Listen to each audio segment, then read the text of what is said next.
bangsa Indonesia ini saya pikir sudah melalui banyak krisis. Dan mereka ini kuat. Tapi memang susah maju.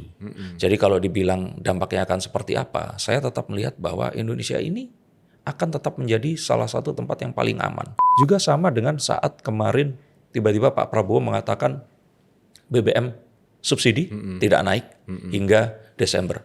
Orang Indonesia langsung curiga, apa nih yang dikorbankan beliau, sehingga itu kan pemikiran yang sakit, Mas.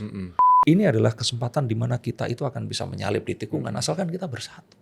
Dengan kata lain, di balik krisis itu ada peluang, dan peluang itulah yang harus kita lihat. Tapi kita harus adil juga. Itu yang belum didapatkan oleh semua presiden yang selama ini ada. Dan saya kira Pak Prabowo memiliki kemampuan untuk itu, karena sekali dalam seumur Indonesia, akhirnya kita mendapatkan presiden yang bukan petugas partai.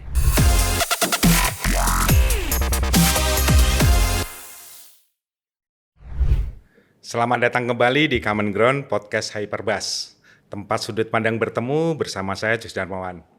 Biasanya Common Ground menghadirkan akademisi, peneliti, pelaku usaha, dan para pemangku kebijakan untuk membahas berbagai isu nasional. Tapi episode kali ini sedikit berbeda dan spesial. Karena untuk memahami apa yang sebenarnya dirasakan publik, kadang kita tidak cukup hanya melihat data, survei, atau pernyataan resmi. Kita juga perlu membaca keresahan, emosi, pola percakapan, dan suasana yang hidup di tengah masyarakat saat ini. Dan sosok yang saya undang hari ini adalah orang yang cukup sering membaca semua itu. Seorang alumni ITB yang memilih membaca Indonesia melalui kartu tarot untuk menyusun narasi berbagai isu yang sedang dibicarakan publik. Apa yang membuat orang cemas, marah, penasaran, ataupun berharap. Kali ini spesial Common Ground Hyperbus berkolaborasi dengan channel Mas Denny Darko. Bukan untuk bicara soal ramalan atau ilusi persepsi dan pikiran, tapi untuk membaca pola, intuisi, psikologi massa, dan arah opini publik Indonesia hari ini terhadap berbagai peristiwa yang sekarang sedang banyak diperbincangkan. Mas Denny, terima kasih atas kolaborasinya. Terima kasih Mas Yus, terima kasih Hyperbus. Sama-sama. Mas, saya melihat kecenderungan podcast Anda ya, beberapa belakangan ini Anda itu berhasil membaca, meramu, lantas menyampaikan isu-isu berat seperti politik, ekonomi, bahkan energi, keamanan nasional dalam podcast Anda itu. Apa yang mendorong Anda? Hal-hal yang teknikal, yang akademis, yang analitis itu Anda bawakan dalam narasi yang lebih personal, intuitif, dan simbol tarot begitu. Awal mualanya itu diajak oleh, kalau saya bilang adik angkatan ya, tapi jauh sekali. Beliau ini lulusan matematika ITB. Lalu terus kemudian bertanya kepada saya di sekitar awal atau menuju tengah 2019. Mas Darko punya channel YouTube kan? Punya, tapi saya gunakan hanya untuk menaruh koleksi-koleksi video dan itu kan hard disk gratis ya saat itu ya. Betul. Nah terus dia bertanya kenapa nggak aktifkan dalam artian bermitra dengan YouTube. Terus saya ingat sekali saya bertanya saat itu duitnya serius ada ya? Loh ada, dijelaskanlah. Besoknya ketemu lagi, lusa ketemu, selama 1 minggu itu hampir setiap hari kita berjumpa. Lalu 1 bulan kemudian kami sudah barengan mengaktifkan channel YouTube saya, mendaftarkan menjadi mitra dari YouTube saat itu, dan akhirnya mulai membuat video. Nah dalam perjalanannya, teman kami ini kan, dia ini mencoba untuk mengolah data, kira-kira Denny Darko ini cocoknya jadi apa? Itu kembali sebelum AI ada kayak sekarang. Jadi kalau orang-orang yang mengerti tentang data, membaca data, ya tentu saja teman-teman dari statistika dan matematika kan. Akhirnya dari banyak, saya waktu itu menawarkan mau sulap bisa, membahas tentang lukisan pasir dan seni bisa, ayo. Mau tentang hipnotisme atau saya waktu itu dan sampai sekarang ya itu suka mempelajari neuro-linguistic programming, ayo seperti itu. Atau mau yang ngomong-ngomong vlog daily harian aja atau apapun. Dan saya kan memang suka ngajar, Mas. Tapi waktu itu akhirnya dari semuanya, dia tuh menghasilkan satu hal yang, Mas, baca tarot aja. Karena di situ, nah nanti saya akan cerita kenapa, tapi akhirnya dari semua ini, ya udah coba baca tarot dan apa kira-kira yang harus kita lakukan. Sebagai seorang konten kreator yang hidup di algoritma YouTube, kita harus mengikuti apa yang sedang ada. Dan saat itu tahun 2019 kita ingat sekali ada polarisasi Pak Prabowo versus Pak Jokowi. Nah akhirnya saya meramalkan siapa yang jadi pemenang pemilu. Nah dari situ ternyata keterusan dan akhirnya memang konten saya itu DNA-nya itu adalah mau tidak mau seperti politik. Tapi sebenarnya itu hanyalah jubah yang dikenakan dan serigalanya sebenarnya itu berbeda lagi. Gitu. Apa itu serigalanya tuh? Saya ini ingin memberikan sebuah, mungkin kalau dibilang pengajaran terlalu kok merasa tinggi begitu ya, tapi ajakan Mas. Dan untuk mengajak, saya merasa kalau kita ini harus berbicara menggunakan bahasa mereka. Kalau kita punya anak balita, kita kan pasti, ayo kita makan ya. Itu kan kita kan nggak begitu setiap saat berjumpa dengan saya dengan Mas Yus seperti itu kan jadinya aneh ya. Tapi saat kita ketemu dengan balita, saat kita ketemu dengan orang yang sama atau berbeda, ini satu hal yang sepertinya harus dilakukan. Saat kita harus menyesuaikan dengan bahasa mereka agar mereka ini mengerti dengan apa yang kita sampaikan. Karena tiap orang ini kan punya peta tersendiri dan saya pikir ada banyak sekali teori komunikasi ya yang membackup hal itu tadi. Jadi saya menggunakan jubah mistis agar saya bisa berbicara ke lebih banyak orang di Indonesia. Oke. Jadi intinya adalah cara Anda mengemas agar bisa berbicara, menangkap tadi bahasanya menangkap pola gitu kalau dalam bahasa saya. Menyampaikan menyampaikan informasi apa yang mampu atau mudah dipahami oleh masyarakat. Berdasarkan pola tadi itu. Berdasarkan pola Betul. Dan masyarakat sudah memiliki kode tertentu agar mereka ini bisa mengencode. Dan hal itu tentu saja harus berbicara menggunakan bahasa yang bukan egaliter, tapi yang memang bahasa kebanyakan orang. Dan saya kira ini bahasa yang dimengerti oleh sebagian besar masyarakat Indonesia. Karena kalau kita berbicara seperti saya berbicara dengan Mas, ini sama seperti saya berbicara ke mungkin cuman 10 berapa belas persen yang makan kuliahan, pengetahuannya tinggi, membaca buku. Tapi untuk orang-orang yang belum memiliki kesempatan mendapatkan hal itu, saya harus berbicara menggunakan bahasa mereka. Oke. Maka apa yang ada kemasan yang ada di YouTube channelnya Mas Denny itu seperti itu. Betul, ya? seperti itu. Karena ya itu tadi, orang Indonesia ini percayanya sama orang yang menjadi pemuka agama atau orang yang mengaku sakti. Iya, yang pertama kayaknya saya nggak bisa. Tapi Anda sakti dalam menyampaikan dan meramu itu. Bisa dinilai oleh orang yang menggeluti. Tapi kalau untuk orang yang berbicara kepada saya harus sakti secara yang mereka kira sakti itu tadi. Mas, sebenarnya saya pengen menggali lebih dalam, tapi dalam pembacaan Mas Denny tentunya. Yang beberapa kali lah saya nonton di channelnya Mas Denny itu. Anda membahas beberapa pokok persoalan, salah satunya adalah MBG, program makan bergizi gratis. Baik. Kan sekarang lagi menjadi menjadi sorotan publik, bahkan ada yang ke MK untuk menguji apakah ada pelanggaran MBG di APBN 2026. Nah, Betul. Kalau ini menurut Mas Denny nih dari pembacaan, itu kan kritik terhadap MBG ini sebenarnya adalah yang dari koalisi masyarakat sipil maupun masyarakat luas itu akan mempengaruhi MBG ke depan nanti seperti apa, Mas? Kalau membaca dari pola pembacaan Mas Denny. Baik, biasanya saya akan mengeluarkan kartu. Silakan aja. Iya, mengocok kartu boleh di sini. Boleh, silakan. Saya sekalian tunjukkan ya.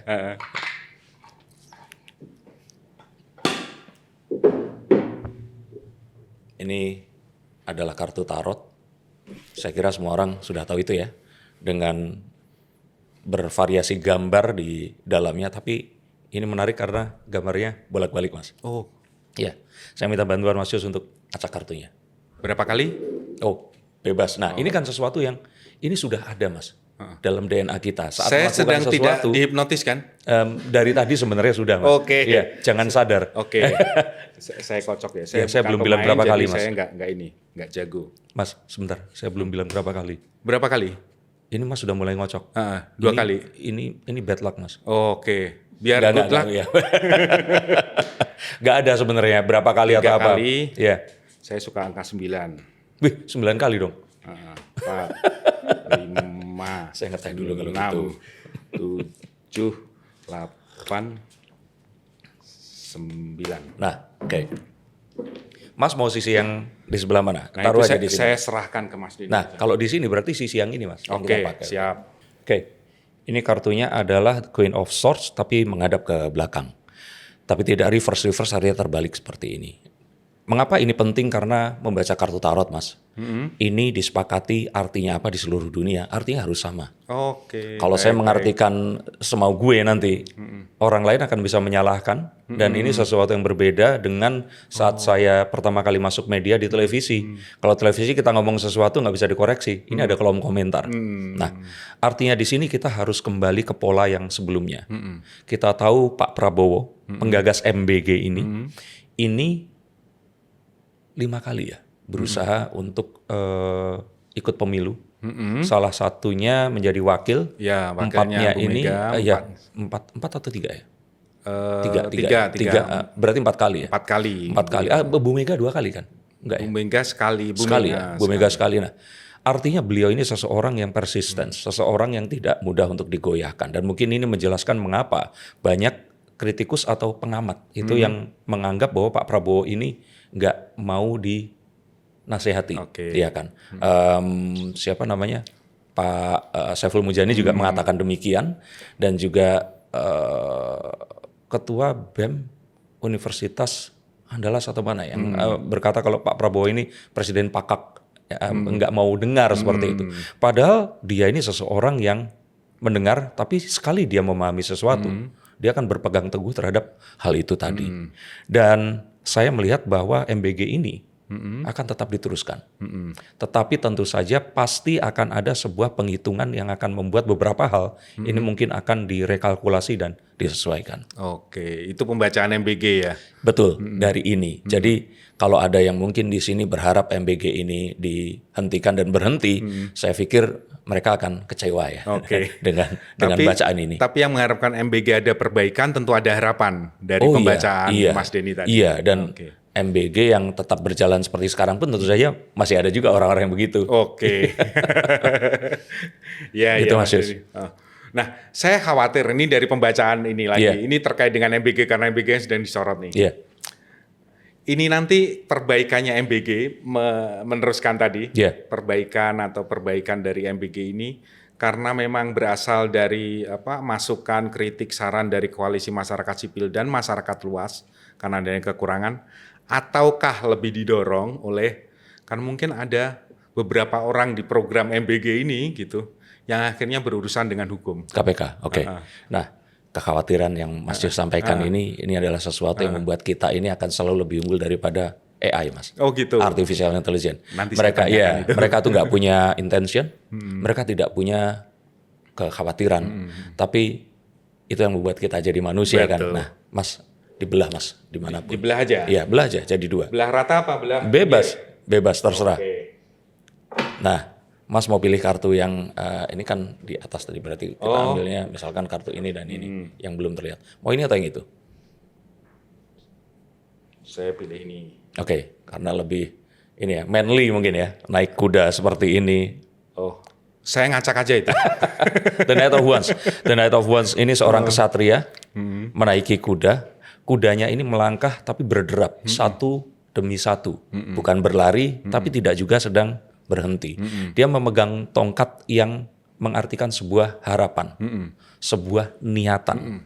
Dan pertanyaannya tadi, apakah ini karena akan terjadi perbaikan karena memang masukan atau karena ada sesuatu bermasalah di situ yang akhirnya berurusan dengan hukum? Oke, kalau saya lihat di sini, melihat kartu ini ya, saya kira akan kepada si mendengar perbaikan. Ya karena kalau kita bicara tentang hukum, kita akan tahu bahwa selama ini hukum ini memang belum, kita bilang belum sempurna ya, dilaksanakan seperti apa adanya. Dan masih sering digunakan sebagai sebuah instrumen untuk mengatur kekuasaan. Oke. Karena jika hukum yang sama ini diberlakukan kepada semua orang, tentu saja ya presiden-presiden di masa lalu ini pasti akan kena juga kan. Jadi kalau saya kira mengingat bahwa MBG ini anak emas dari Pak Prabowo, saya kira hukum ini akan sulit untuk menyentuh hal yang seperti itu. Kalau Panji bilang mens rea ya. Jadi apapun yang di dalamnya ini terus mendadak akan nggak bisa diaudit secara hukum. Dan itu bukan sesuatu yang sebenarnya ditakutkan oleh Pak Prabowo. Pak Prabowo lebih takut kalau seandainya masyarakat ini memang akhirnya menganggap beliau ini nggak mau mendengarkan. Oh, Lebih ke oke. situ. Ya. Jadi perbaikan MBG ini akan terjadi perbaikan karena memang adanya masukan dan keterbukaan Pak Prabowo untuk benar-benar serius terhadap perbaikan MBG. Betul, dan ini sepertinya memang sebuah upaya yang sudah terlihat yang tidak pernah atau mungkin nggak secara gamblang dilakukan di era presiden sebelumnya. Saat Pak Prabowo mengajak berjumpa pengamat-pengamat dan mungkin nggak kita artikan sebagai pengamat yang kritis ya, tapi orang-orang seperti Najwa Shihab dan pemuka media ini datang, saya pikir itu mewakili konstituen mereka yang juga kritis juga kan. Betul, Begitu, Mas. betul Mas Denny. Nah, ini saya mencoba mencari polanya Mas Denny lagi terkait hal yang lebih besar lagi terkait dengan perekonomian. Iya, iya. Ini kan seringkali masyarakat data, survei dan seterusnya itu menyampaikan bahwa inflasi turun, artinya ekonomi juga membaik, kemiskinan menurun, bahkan approval ratingnya pemerintah atau presiden dan wakil presiden saat ini kan juga baik atau tinggi begitu. Tapi di sisi lain Mas Denny kan sering bahas itu di podcastnya bahwa masyarakat juga merasa pekerjaan sulit gitu kan. Terus barang-barang juga secara tidak langsung kok semakin susah untuk dijangkau kan begitu ya. Terus ada juga misalnya hidup kok makin berat begitu ya. Nah, ini menurut Mas Denny nih, dua hal yang tadi ada survei, ada data, ada pernyataan resmi, ini yang dirasakan masyarakat. Menurut Mas Denny, ini analisa barangkali ya, analisa terserah nanti kalau mau pakai tarot juga.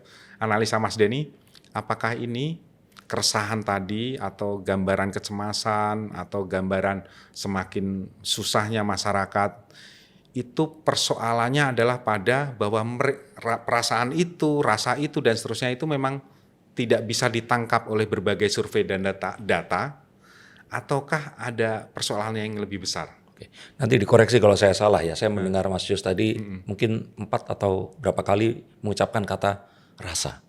Kebetulan di kartu tarot, kartu cups, ini melambangkan rasa, Mas. Rasa yang muncul dan rasa ini sesuatu yang ini bukan kuantitatif, nggak bisa diukur Mas, nggak bisa diangkakan. Iya, nggak bisa diangkakan, gitu, intangible. Dan rasa ini penting untuk kita kembali ke rasa awal. Ini tuh apa yang muncul di sini ini tadi. Nah, saya mencoba menganalisa dari kartu ini bahwa apa yang terjadi. Kita harus coba, kalian bisa googling, saya bisa bicara ya dengan para pendengar Hyperbuzz di sini ya. Istilah-istilah berikut ini. Yang pertama adalah internet bubble filter. Oke. Kalau ini Mas pasti sering dengar ya. Lalu ada yang dinamakan dengan echo chamber effect. Efek kubah. Kubah yang menggema seperti itu. Lalu hyper reality. Jadi sebenarnya Mas, kalau boleh saya artikan, apa yang saat ini didengarkan oleh masyarakat itu adalah apa yang mereka ingin dengarkan. Bukan sesuatu yang nyata dan benar-benar terjadi. Dan ini memang mulai muncul. Saya sebenarnya ada di sini tapi nanti jadi terkesan sangat teoritik. Bahkan ini penemunya itu sudah meninggal dunia. Bahwa nantinya masyarakat ini akan terjebak kepada sebuah gaung yang timbul karena mereka ini dikelompokkan berdasarkan kesukaan mereka, Mas. Akhirnya kebenaran itu jadi tidak relevan lagi. Mereka menganggap apa yang mereka ingin dengar adalah kebenaran yang sesungguhnya. Dan yang Mas sampaikan itu tadi, dengan kondisi sekarang ini, betul itu ada. Tapi ini sesuatu yang dirasakan oleh seluruh dunia saat ini. Dan mungkin kurang fair kalau kita akan mengukur itu sebagai kegagalan dari pemerintah yang baru 1,5 tahun ini melakukan tugasnya. Dan kita harus tahu juga ada sebuah fakta di mana kenapa kok Indonesia ini susah menjadi negara yang canggih dan maju seperti bangsa Jepang atau China atau mungkin saudara-saudara kita di belahan dunia lain seperti Jerman, Swedia yang punya IKEA dan sebagainya itu. Karena kita ini hidup di alam yang sangat memberikan tumpah ruah kehidupan kepada masyarakat Indonesia, bahkan dalam kondisi mohon maaf miskin sekalipun kita ini akan tetap bisa hidup. Nah, hal seperti inilah yang kalau saya kira membuat masyarakat Indonesia ini sebenarnya mau krisis apapun itu apa yang ditakutkan sejatinya nggak akan pernah terwujud. Karena kita akan selalu bisa mendapatkan apapun yang kita butuhkan ya, bukan inginkan ya, itu di bumi ini tadi. Nah, yang terus kemudian diperkarakan adalah sesuatu atau ilusi yang ingin kita dapatkan. Tapi itu sebenarnya nggak kita butuhkan. Tapi saat ini nggak kita dapatkan. Contohnya kebebasan menyampaikan pendapat, kritik kepada pemerintah. Yang padahal kalau boleh kita bilang ini sesuatu yang mungkin debatable, itu apa dulu, apakah itu perlu dilaksanakan sekarang ini. Jadi kalau menjawab pertanyaannya tadi menggunakan kartu ini, kita kembali lagi bahwa sejatinya keresahan itu Mas, itu cuma ada di sosial media. Dan jika itu disampaikan, mungkin akan jadi sesuatu yang seperti near empati ya, kayak ketua Basarnas atau siapa saat datang meninjau Aceh saat itu. Oh iya. Iya, tetapi sejatinya memang itu yang kalau saya amati itu terjadi. Berisiknya tuh sebenarnya cuma di situ-situ aja, tapi itu dekat sama mikrofon. Masyarakat yang lain sebenarnya di akar rumput saya pikir nggak segitunya. Mas mungkin mudik ke kota yang sama ya. Di Tulungagung waktu saya kemarin pulang ya saya nggak merasakan krisis yang dialami. Semuanya baik-baik saja. Bahkan saat bupatinya pun kemarin itu ternyata diciduk oleh KPK, ya semuanya baik-baik saja. Gitu. Berjalan dengan wajar dan sebagaimana biasanya. Iya. Dan sesuatu yang ditakutkan selama ini ternyata itu adalah narasi kognitif yang diulang terus-menerus. Yang saya tidak tahu tujuannya apa, tetapi kita tahu pasti bahwa algoritma itu jatuh cinta dengan hal yang seperti itu.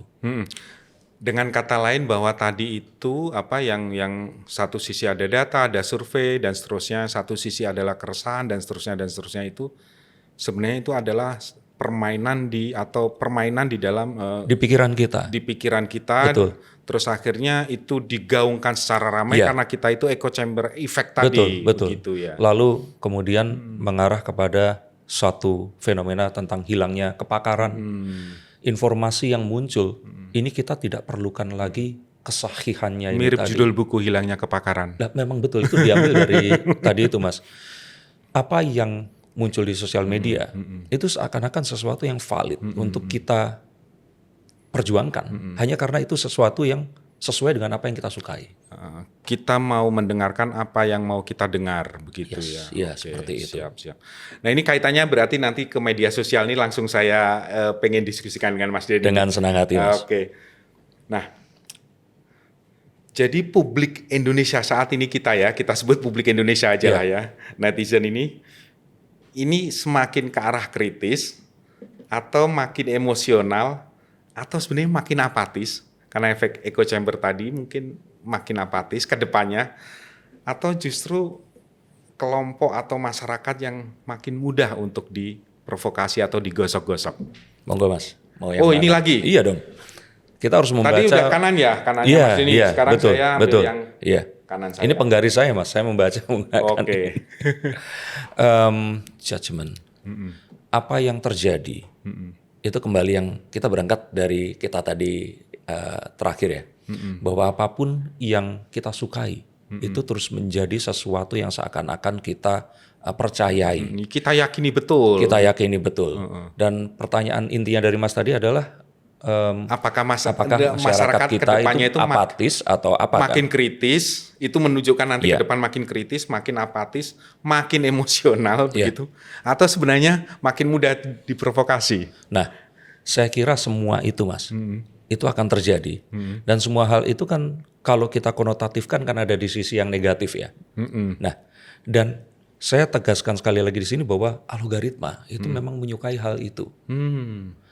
Orang-orang ini akan lebih mudah untuk engage atau berpartisipasi terhadap konten yang menyebarkan ketidakpuasan, kebencian, amarah, dan hal-hal yang seperti itu. Nah, artinya memang kalau ditanya di sini, kita langsung ke jawaban karena jawaban ini akan mendefinisikan pertanyaannya ini tadi, Mas. Saya kira harus ada sebuah aturan tertentu yang meregulasi sosial media di Indonesia. Karena Indonesia ini semua orang, Mas. Ada satu teori juga, tapi saya lupa ini, bahwa orang bodoh ini diberikan memberikan kesempatan dan juga panggung kepada orang bodoh untuk menyuarakan. Dan ini di panggung yang sama dengan orang yang memang cerdas dan juga berpengetahuan. Ini adalah awal dari kehancuran. Dan saya mengira bahwa ini adalah satu titik di mana ini sudah mulai dan sudah terlanjur kebablasan. Dan agar itu tadi nggak lebih, karena takutnya jawaban saya adalah akan semakin apatis, akan semakin pesimis, akan semakin terpecah. Karena memang mereka ini menggunakan sosial media secara avid dan sangat-sangat tinggi. Kita tahu ada penelitian yang mengatakan masyarakat Indonesia ini termasuk yang mengkonsumsi sosial media, screen time-nya itu yang paling tinggi, Mas. Nah, untuk itu saya kira pengaturan dengan cara setiap orang yang memiliki akun di mana mereka artinya memiliki corong suara di sosial media ini harus mendaftarkan identitas real atau asli mereka. Ini adalah salah satu dan mungkin satu-satunya pintu masuk untuk menghalangi itu semua terjadi. Ada pertanyaan dari mungkin yang nggak setuju dengan Mas Denny itu. Iya, apa itu? No viral, no justice. Oh, betul. Nah, saya malah dengan apapun yang tadi saya usulkan di sini, itu akan membantu sesuatu yang viral ini ditegakkan justice-nya. Tapi syaratnya orang-orang ini memang harus menunjukkan identitas asli mereka ini tadi. Karena di saat bersamaan, saat orang-orang ini menggunakan anonimitas, mereka pun bisa menggunakan sesuatu yang sebenarnya injustice untuk diviralkan, Mas.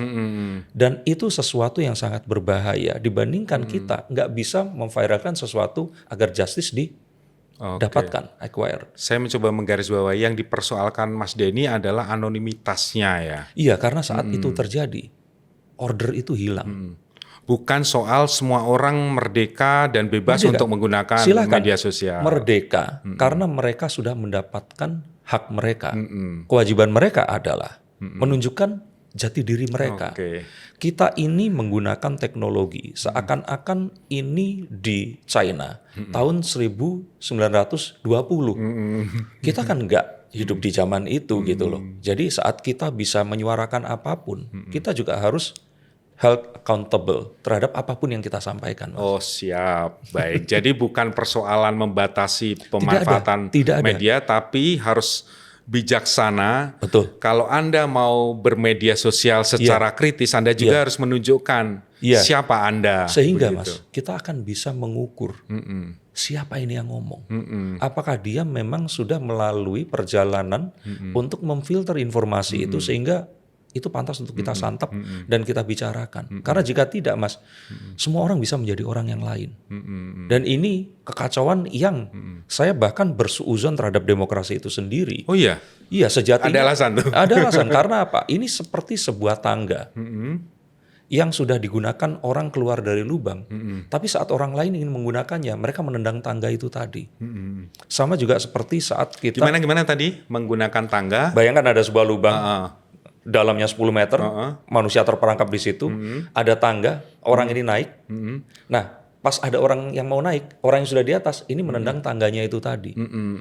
Jadi negara-negara maju seperti Amerika, saya kira mereka itu mengglorifikasi demokrasi ke negara-negara dunia ketiga. Padahal mereka sendiri, Mas, sekarang ini menangkapi warganya dengan ICE itu tadi, bisa memasuki imigran rumah, imigran dan apapun. Bahkan masuk ke negara orang lain, menangkap presiden mereka dan membawa pulang, bahkan atas nama demokrasi.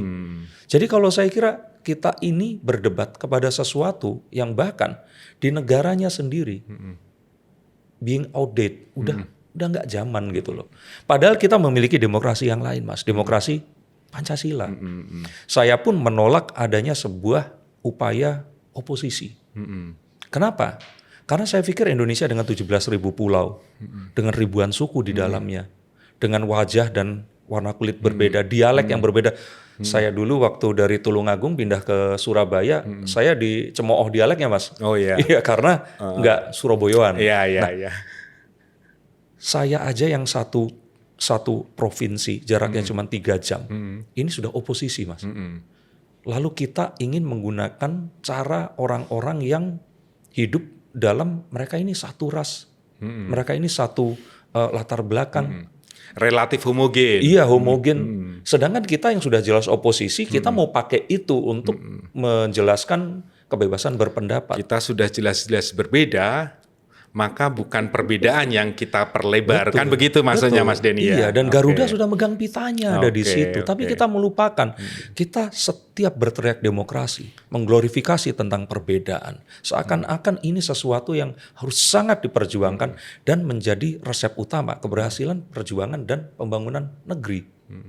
Kan menggelikan, Mas. Untuk seorang ahli tarot dan lulusan FSRD ITB begitu ya, sangat filosofis pernyataannya. Serius, ini filosofis sekali. Terkait dengan bahwa kita memang sudah berbeda gitu. Jadi jangan dipertajam perbedaan itu dengan istilah opposite tadi begitu. Betul. Ya. Dan algoritma, Mas, membuat itu semakin parah lagi. Karena algoritma itu, it is either us or them. Seakan-akan kita hanya diberi pilihan. Kalau enggak di kutub yang A, ya kita ada di kutub Z. Nah, B sampai Y ini itu tiba-tiba hilang, Mas. Kan lucu jadinya. Baik, saya ajak Mas Denny berdiskusi lebih ini lagi, sensitif lagi. Kalau tadi mungkin masih belum sensitif, ini gongnya sensitif nih. Ini kan akhir-akhir ini marak narasi pelengseran Pak Prabowo sebagai presiden. Sebelumnya adalah pelengseran Mas Gibran sebagai wapres begitu ya. Narasi ini kan nampaknya semakin membesar begitu ya. Ini sebenarnya membesar ini, pembacaan pola dari Mas Denny lagi nih. Apakah sengaja digoreng menjadi isu yang semakin membesar untuk menciptakan ilusi politik begitu? Ataukah memang itu secara generik memang kehendak karena tadi permainan semacam campaign dari media sosial Cognitive yang semakin cognitive war di media sosial dan seterusnya itu yang menyebabkan isu ini narasi ini semakin membesar. Jadi yang satu emang di engineering begitu ada rekayasanya, yang satu memang karena generik karena memang tadi cognitive war di media sosial. Silakan, Mas. Oh, lagi? Iya. Tadi kanan, sekarang kiri. Monggo. Boleh nggak kayak gitu? Boleh. Mau di tengah-tengah juga nggak apa-apa. Tengah juga nggak apa-apa. Iya, saya silakan. aja ya. Iya. Nah, ini kartu yang hampir sama dengan tadi mana ya? Ace of Cups. Oh, ini. Kartunya itu ada tulisan satunya. Di sini ada satu juga, tapi ini swords atau pedang. Pedang. Oke. Waduh. Di kartu tarot ini ada 4 perlambangan. Selain kartu Mayor Arcana yang bersifat tentang sifat itu sendiri, kesabaran, iblis, terus kemudian ada juga sang penyihir. Nah, kartu-kartu ini kalau tadi keluarnya itu adalah cups tentang rasa, kalau tongkat tentang harapan, terus kemudian ada pentacles ini belum keluar, tapi kartunya mungkin akan semacam coba ya. Nah ini kan satu juga, tapi pentacles. Ini tentang sesuatu yang termanifest, kebendaan, kesehatan, kekayaan. Nah, tapi kalau ini, Mas, ini tentang perjuangan, tentang perwujudan nyata dari harapan. Jadi kalau kita bicara sama adik-adik Gen Z, kalau ini itu naksir cewek, kalau ini nelpon. Sudah jadi tindakan dan upaya. Dan menjawab pertanyaan Mas Yus tadi, ini jelas upaya, Mas. Tapi upayanya ini masih sangat kecil. Jadi kalau dibilang bahwa apakah ini mewakili masyarakat, saya pikir tidak. Tapi apakah menjawab ini adalah engineering gitu Oh ya, iya, ada jelas. rekayasa atau Jelas, emang Mas. generic dari cognitive war tadi di media sosial, echo chambernya aja? Oh, ini keduanya. Tapi kalau Keduanya. kita bilang engineer dan naturalnya itu bukan echo chamber, Mas. Bahkan echo chamber pun ini Itu adalah di sebuah engineering ya? sebuah tools dari mengengineer itu tadi. Saya melihat bahwa ini upaya, memang sebuah upaya untuk menggantikan beliau. Dan ini diinisiasi. Kalau saya ini istilah yang saya buat sendiri ya, kaum kalah, Mas. Oh, Oke, apa itu kaum kalah itu? Kaum kalah itu tidak hanya Nggak hanya berkaitan dengan pemilu kemarin kan? iya, kalau orang Oh, bilang itu nggak gitu. cuman RT 16 ya, RT 16 RW 3 berapa? 40. R 1630 berapa itu ya? Enggak, berapa? RT 16 RW 30 berapa ya itu? Enggak hanya itu. Oke. Tapi lebih jauh lagi, ini adalah orang-orang yang belum pernah menang dalam 3 pemilu ke belakang. Oke. Waktu mereka mendukung Prabowo, Kalah. mereka kalah. Mendukung lagi, mereka kalah. Waktu mereka nggak dukung Prabowo, Prabowo-nya menang. Seperti itu. Dan ini sayangnya memang muncul dari banyak hal yang ya kita nggak bisa bangga tentang ini, ketidakadilan. Karena orang-orang yang kemarin itu memilih Prabowo, menurut keyakinan saya, ini adalah orang-orang yang tidak mau atau marah terhadap Jokowi. Bahkan kalau boleh saya bilang lagi, kemarahan terhadap Wong Jowo, Mas. Karena orang-orang yang mendukung Pak Prabowo, ini dari kantung-kantung di mana kalau kita dulu melihat pemberontakan, itu ada DITII, Permesta, iya kan, dan yang lainnya. Dan kita sulit sekali menemukan ini menurut keyakinan saya. Iya. Kita sulit sekali menemukan orang Sumatera Barat itu suka dengan Pak Jokowi, kecuali mungkin udah Hasan Nasbi ya. Iya. Nah, dan sama Ade Armando. Betul ya, mereka dari sana. Bang ya? Ade Armando Ya. sama Mas Hasan Nasbi. Jadi saya merasa bahwa ini sesuatu yang dipelihara, dinarasikan oleh sosial media, dan terus ada hingga saat ini. Dan bukan artinya saya mengatakan mereka tersebut dengan menegasikan mereka, oh kasihan Delu atau apa, bukan. Tapi ini bahkan adalah sesuatu yang harus direkonsiliasikan. Mereka ini adalah orang-orang yang merasa tidak terwakilkan dan diwakili. Kalau mengutip apa yang disampaikan oleh Pak JK, yang juga ternyata dipelintir loh Mas. Saya mendengarkan sampai selesai itu 40 sekian menit Jumpa khotbahnya. persnya itu. Bukan khotbahnya dia yang di Masjid UGM. Iya. Yang sejatinya nggak ada dia ngomong, hanya menjelaskan bahwa orang Islam itu membunuh orang Kristen karena merasa syahid dan juga sebaliknya. Yang kemarin tuh sempat dilaporkan. Betul, ya. karena setengah jam setelahnya beliau juga menceritakan tentang bagaimana kiprah beliau di Poso saat beliau ini menantang para pemuka agama untuk menunjukkan, coba tunjukkan di kitab kalian di mana yang membunuh orang. Diperbolehkan. Itu diperbolehkan. Tapi itu nggak dinaikkan. Nah jadi saya merasa bahwa ini narasi yang sama untuk mengengineer agar citra seseorang itu jatuh dan digantikan. Tentu saja bahan bakarnya adalah kemarahan dari ketidakpuasan. Nah Pak JK itu mengatakan ketidakadilan. Teman-teman dan saudara kita di daerah itu selain Jawa tadi memang hidup dalam kondisi yang nggak senyaman kita, Mas. Dan ini sesuatu yang harusnya itu diperhatikan. Dan nggak dulu ya. Kemarin tuh sebenarnya sempat untuk diusahakan untuk terjadi, tetapi kembali kita termakan oleh narasi. Saat ibu kota negara ingin dipindahkan ke IKN, dan saat itu di tengah, harapannya kan menyebarnya itu nggak di sepanjang Pulau Jawa yang selalu ikut teorinya Joyoboyo itu gitu loh, tapi lebih menyebar lagi. Tapi kan kembali, narasi itu ternyata malah dipergunakan sebagai cara mereka akhirnya nggak mendapatkan keadilan itu juga gitu. Nah, orang-orang ini itu akhirnya merasa kalau mengutip perkataan Pak JK itu, apapun caranya mengganti Pak Prabowo dan Gibran itu menjadi halal. Yang penting mereka ini harus turun dulu. Mas Denny, Yes. sering disebut, saya melihat podcastnya yang menyebut kaum kalah tadi. Iya. Siapa sih sebenarnya kaum kalah itu? Ya tadi itu orang-orang yang selama Jadi ini yang berkaitan masih dengan pemilu Iya, sebelum-sebelumnya itu. kaum kalah ini adalah hasil dari polarisasi yang muncul sejak 2017. Ahok dan Anies. Iya. Dan itu masih dipelihara sampai sekarang. Masih, dan saya bahkan seperti tadi saya mengatakan bahwa cara untuk membuat bangsa ini lebih waras adalah dengan memberikan regulasi kepada sosial media. Maka cara yang terbaik untuk agar ini semua hilang itu adalah menghilangkan. Saya setuju dengan Cak Islah, menghilangkan simbolnya. Kalau kemarin itu Pak Jokowi akhirnya menarik Pak Prabowo masuk ke dalam pemerintahan, saya merasa bahwa ini, nah di titik ini, saya tuh disebut sebagai termul, Mas. Tapi di titik ini, mereka langsung akhirnya berubah karena mereka nggak mengerti pola pikir saya. Yang nanti saya akan jelaskan apa pola pikirnya.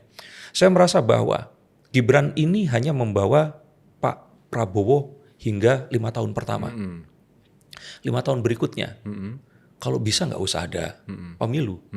Tapi wakil presidennya kalau bisa Anies Baswedan. Kenapa seperti itu? Karena saya tetap berharap bahwa terjadi rekonsiliasi. Oke, itu yang disebut pola pikir tadi di belakangnya. Iya, saat Mas Anies ini dibunuh, simbolnya ya, bukan beliaunya ya. Otomatis perlawanan itu jadi hilang. Sama saat Pak Prabowo kemarin dibunuh. Dalam tanda kutip. Iya.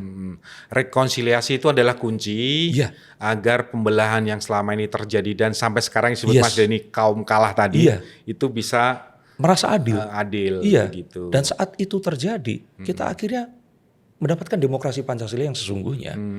Dibandingkan kita, kalau orang Tulungagung bilang etok-etok Mas. Iya kan, cuman pretending gitu loh, menjadi bangsa yang berdemokrasi, tapi pada dasarnya kita nggak ngerti artinya sendiri itu apa. Saya lihat Mas Denny sangat menjaga betul harmoni ya. Karena itu yang menjaga kewarasan kita di saat, nah ini jawaban yang ingin saya kasih tadi ya. Saat dunia sudah ada di dalam echo chamber, hyperrealitas ini membuat kita percaya kepada sesuatu yang nggak real, melainkan apa yang kita ingin dengar dan ingin kita lihat. Maka mencoba mengkonsumsi dan mendigest ya, mencerna sesuatu yang tidak kita sukai, itu adalah cara kita menjadi waras, Mas. Bahkan saya mengikuti grup-grup fanatis Anies Baswedan atau saya memfollow akun Refli Harun, Hersuberno Arif yang berlawanan dengan apapun, karena saya ingin mendengarkan dari sudut pandang orang-orang ini tadi.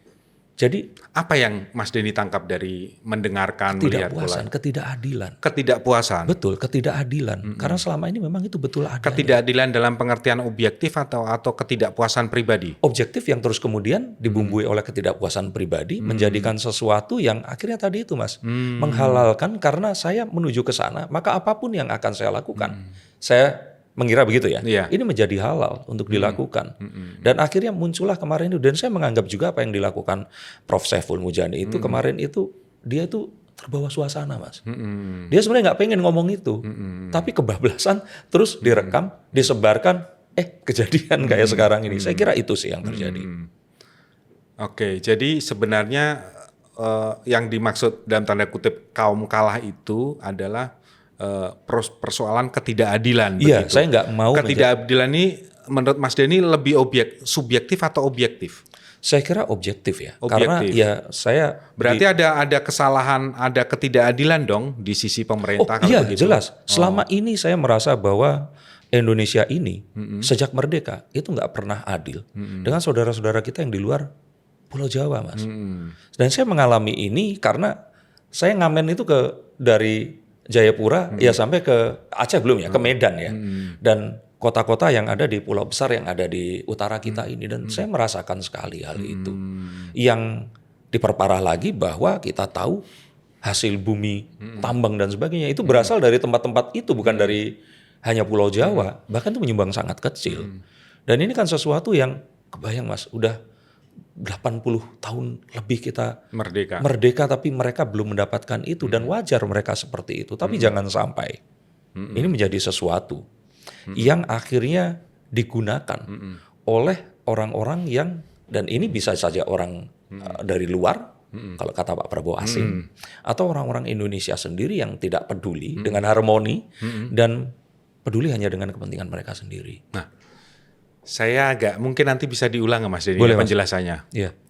Tadi di awal Mas Denny tidak begitu happy atau tidak serak dengan yang disebut oposisi. Iya. Tapi juga mengakui adanya ketidakadilan. Betul. Nah, bukankah ketidakadilan itu bisa diperjuangkan ketika kita menjadi kritis yang konstruktif untuk melihat dari luar atau katakanlah menjadi oposisi? Betul, Mas. Tapi ini tanpa kartu ya. Iya. Saya kira itu sudah ada tempatnya. Cuman kita tidak menggunakan itu dengan baik. Nah, selama ini caranya yang salah. Oposisi ini jika tetap dilakukan secara konstitusional, itu sesuatu yang saya kira akan menjaga order, Mas. Nah, dan ini ada jawabannya juga nanti ya setelah ini. Tapi ingatkan saya untuk cerita itu. Masalahnya sekarang ini, apapun yang di sosial media ini seakan-akan akan bisa dipergunakan sebagai sebuah bola liar yang akan digunakan untuk hal yang lebih besar. Kita tahu bahwa di Asia Tengah, penggulingan atau regime change itu terjadi karena color revolution dan hal-hal yang bisa dipicu oleh sosial media itu sendiri, dan itu digerakkan Arab secara Spring. remote, Arab Spring. secara remote dari jauh, Mas. Nah, apakah kita mau dengan cara seperti itu? Maka oposisinya pun, Mas, itu pun harus dengan terkendali. Tidak bisa dengan cara seperti sekarang ini. Maksudnya terkendali seperti apa tuh? Terkendali adalah memastikan ini memang sesuatu yang muncul dari diri kita sendiri. Dalam setiap hari pun, Mas. Bahkan saat ini pun. Dalam pemikiran Mas. Mas itu selalu beroposisi dengan diri Mas sendiri dan kadang juga mendukung itu tadi. Dan itulah yang menimbulkan dialektika.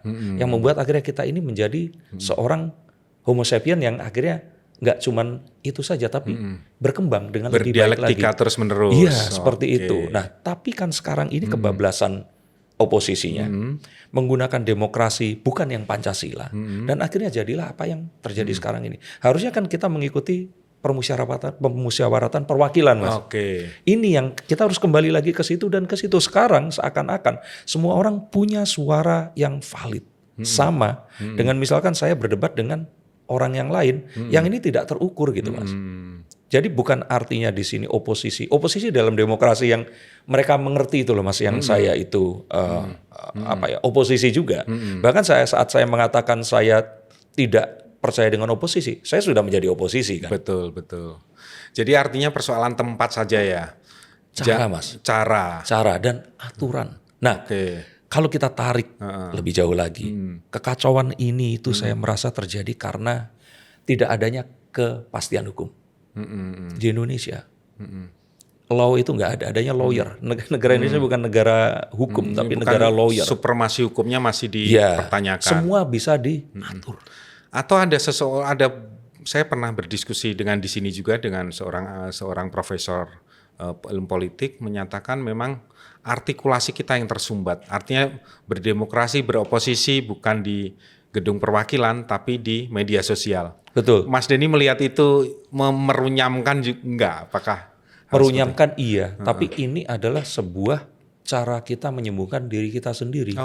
Saya setuju dengan pernyataan beliau bahwa itu semua tersumbat. Nah, tapi bukan artinya terus kita melegalkan pertempuran, bahkan ini bukan hanya olah pikir, tapi olah prasangka. Ya kita tahu lah media sosial seperti apa. Iya, seperti itu, Mas. Jadi nggak terus ujuk-ujuk karena kita ini nggak mampu pergi ke dokter, pergi ke dukun akan sembuh, enggak gitu. Jadi sekali lagi bahwa narasi pelengseran presiden dan wakil presiden yang kemarin atau presiden Mas. Itu di-engineer. Dan menurut Mas Denny itu tidak akan membesar ya. Kalau pembacaan tarot tadi tidak membesar ya. Nggak membesar karena modalnya lagi dipakai perang, Mas. Gimana itu biar pemirsa juga paham itu. Saya merasa karena ya modalnya sekarang ini ya sebenarnya kan menggerakkan dunia ini kalau bukan Amerika dengan petrodollar dan sebagainya ini, ya saya tetap percaya bahwa kalau orang bilang oligarki internasional ya, ini memang benar ada dan saat ini mereka ini sedang sponsornya lagi sibuk dengan dirinya begitu. Dengan permainan yang lebih besar, Mas. Iya. Jadi Indonesia ini kayak cuman, dan Prabowo juga kayaknya baik-baik sama kita. Jadi mereka nggak punya appetite yang untuk ikut ngedanain. Akhirnya yang bermain hanyalah orang-orang lokal. Makanya kayak mau meledak kecil lagi, meledak kecil lagi. Nah, sebelum ini meledak, harapannya itu tadi, simbolnya harus dibunuh, Mas.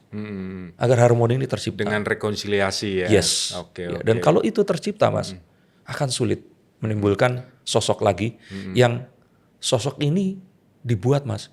Itu melalui darah dan banyak sekali hal-hal yang kita sudah lalui selama ini. 2017, Mas, kebayang ya, kita melihat itu dan terus-menerus hingga saat ini hanya berganti-ganti istilah. Dulu ada kampret, cebong. Sekarang berubah karena kampretnya udah sama cebong jadi termul dan apalagi. Mau sampai kapan kita seperti ini? Ini persis sama seperti Indonesia yang baru merdeka. Lalu Bung Hatta mengumumkan bahwa Indonesia ini akan menerima satu demokrasi yang membolehkan partai. Terus tiba-tiba ratusan partai, Mas, berdiri. Saya kira ini kondisi yang sama saat ini dengan sosial media dan segala rupanya itu. Oke. Nah, ini tadi sudah pertanyaan diskusi kritisnya sudah kita lewati dikit nih. Tapi ada satu hal yang sekarang kita hadapi nih, Mas Denny nih. Jika Anda membaca, nanti baca kartu lagi mungkin. Boleh, Mas. Boleh, Mas. Polanya ini seberapa besar goncangan yang bakal dialami oleh kita sebagai warga negara Indonesia dan masyarakat Indonesia dengan adanya krisis di Timur Tengah, agresi yang belum berhenti kan, perundingan juga gagal gitu ya, belum gagal sih tapi surut begitu, terus gencatan senjata juga katanya mau habis begitu, ancaman-ancaman di Selat Hormuz juga. Kalau analisa ekonominya kan akan rantai pasok kita akan terganggu begitu ya. Ini analisa datanya Mas Denny juga paham. Terus kemudian suplai energi kita juga setidaknya pasti ada hambatan juga. Tapi yang paling penting adalah dampak multiplier dari negara-negara yang kena dampak dari Selat Hormuz atau perang di Timur Tengah. Contoh Cina misalnya kalau terjadi penurunan ekonomi pasti dampaknya ke kita kan. Betul. Itu pembacaan secara data. Nah, kalau pembacaan Mas Denny dengan dampaknya datanya Mas Denny seperti apa? Ini saya cak gini aja biar. Mas, monggo, Mas. Saya ambil. Yes. Saya nggak kelihatan mata saya. Ya, nggak apa-apa. Oke. The Two of Pentacles. Akhirnya lengkap, Mas. Ada semua lambang di sini. Ada Pentacles, ada Swords, ada. Oh, itu Pentacles. Pentacles ya, atau medali ya kita bilang ya. Semua ada di sini. Nah, seorang juggler yang melemparkan si medali ini. Namanya juggler? Bukan, juggler itu seseorang. Juggling. Juggling ya, seseorang yang ahli melakukan sesuatu karena dia berulang kali melakukan itu. Nah, maka kita harus kembali bukan ke sesuatu yang kita ingin kita dengar dan ingin kita lihat. Tapi kepada data itu sendiri. Bangsa Indonesia ini saya pikir sudah melalui banyak krisis. Dan mereka ini kuat. Tapi memang susah maju.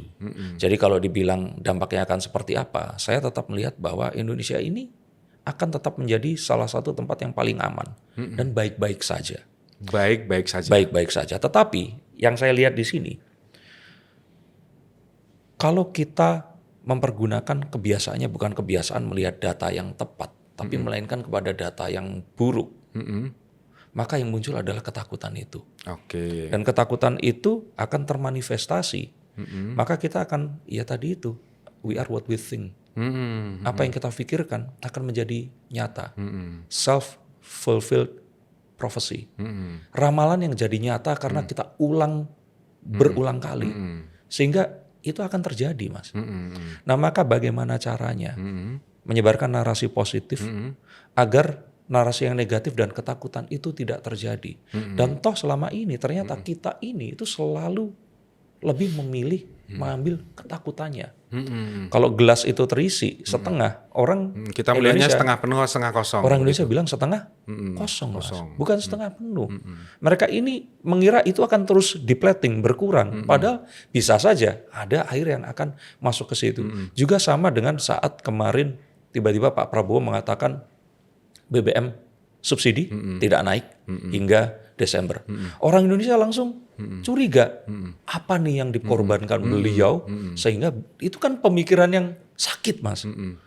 Karena Yang tadi melihat gelas setengah kosong iya, tadi. betul. Bahkan terakhir Pak Prabowo mengatakan Indonesia berapa puluh hektar membangun tower untuk jemaah hajinya, dan bahkan jemaah haji ini akan dipangkas nggak sampai sekarang berapa 40 tahun ya, atau berapa tahun menanti. Ya, sampai 40 tahun. Iya. Dan bahkan dikurangi 2 juta rupiah per jemaat nanti. Nah, jadi kalau kita bilang bahwa apapun yang ada ini selalu dipikirkan yang negatifnya, Mas. Padahal kita tahu kita selalu memiliki hal-hal yang positif di setiap kali hal itu tadi. Nah, kalau kita bisa mengadopsi pemikiran itu tadi, maka apa yang dikatakan oleh orang-orang yang berharap perhatian, AdSense, dan juga engagement, karena itu satu-satunya cara kita bisa menumbuhkan channel YouTube kita, Mas.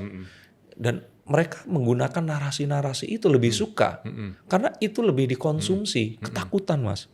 Kalau mereka menceritakan tentang hal-hal yang positif, penontonnya paling cuma ratusan, ribuan seperti itu. Maka ya itu tadi, Mas. Ini akan bisa kita hentikan. Karena sejatinya kalau kita mengutip Gandhi atau mungkin kita melihat Jepang pernah melakukan, China pernah melakukan, Rusia juga pernah melakukan. Mengapa disebut sebagai tirai bambu? Jepang juga pernah menutup dirinya. Gandhi juga pernah, yuk kita swadesi kembali. Dan perestroika ya kalau nggak salah ya, kalau Uni Soviet saat itu. Glasnost dan Ya, perestroika. Selain Uni Soviet terutama Barat kita tutup, Indonesia tuh bisa hidup kok, Mas. Kita jangan akhirnya mati di lumbung padi. Nah, ini kan ayam mati di lumbung padi karena kita bermimpi terhadap sesuatu yang sejatinya nggak kita perlukan. Itu, Mas. Jadi artinya bahwa kalau kita berpikir krisis di Timur Tengah itu menyebabkan krisis di kita, Ya. itu bisa saja terjadi. Gitu. Sudah terjadi. Sudah terjadi. Dan akan lebih parah. Tapi kalau kita berpikir bahwa ini adalah kesempatan dan toh ini nggak akan berefek secara directly ke kita, kita akan bisa sukses. Bahkan sejatinya ini adalah saat kita bisa menyalip di tikungan, Mas. Karena kalau kita bersaing secara fair, nggak akan menang, Mas. Pebasket Indonesia nggak akan menang lawan pebasket Amerika Serikat di NBA.